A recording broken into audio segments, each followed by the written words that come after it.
ایک انسان کو جو ہے اللہ نے طاقت دیا ہے جناتوں سے بڑھ کر. اس سے بات معلوم ہوتا ہے اگر انسان بھی محنت کرتا مجاہدے کرتا ہے تو اس جنات کو اپنے قبضے میں کر لے سکتا ہے. کتنے لوگ جناتوں کو اپنے قبضے میں کر لیتے ہیں, موکلوں کو اپنے پاس رکھ لیتے ہیں. جیسا کہ انسان بڑے بڑے شیر چیتے اور بڑے بڑے سانپوں کو اپنے قبضے میں کر لیتا ہے, ہاتھیوں کو اپنے قبضے میں کر لیتا ہے اور اس پر اپنا حکم چلاتا ہے, ویسا کیا ہے بعض انسان ایسے ہوتے ہیں جو اپنے عمل کے اعتبار سے جناتوں کو موکلوں کو اپنے قبضے میں کر لیتے ہیں. سامنے عربی اس طریقے سے کیا ہے سلیمان علیہ السلام کے وزیر تھے آصف بن برقیہ, انہوں جو ہے اس تخت کو لائے تھے. آگے فرماتے ہیں ملکہ سبا یعنی بلقیس نے کہ اسلام میں داخل ہوئی تھی, اسی کو اللہ فرماتے ہیں نمل میں وَأَسْلَمْتُ مَعَ سُلَيْمَانِ لِلَّهِ رَبِّ الْعَالَمِينَ. اس مکمل واقعی میں سلیمان علیہ السلام کی ہی ایک غرض تھی جس کا اظہار انہوں نے اپنے پہلے مکتوب میں کر دیا تھا, مگر ملکہ اس غرض کو نہ پا سکا. بہرحال سلیمان علیہ السلام کہیں دکھا گیا تو وہ ملکہ اگر اسلام میں داخل ہوئی اس کے قوم والے بھی اسلام میں داخل ہوں گے, اس غرض سے پورا اپنے طاقت دکھائے تھے. سمجھ رہے بھائی؟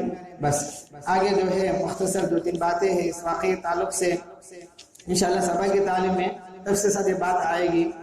اللہ تعالیٰ سے دعا ہے اللہ پاک ہم سب کو عمل کی توفیق عطا فرمائے. الحمدللہ رب العالمین اللہم انت السلام ومنک السلام تبارکت یا ذا الجلال والاکرام.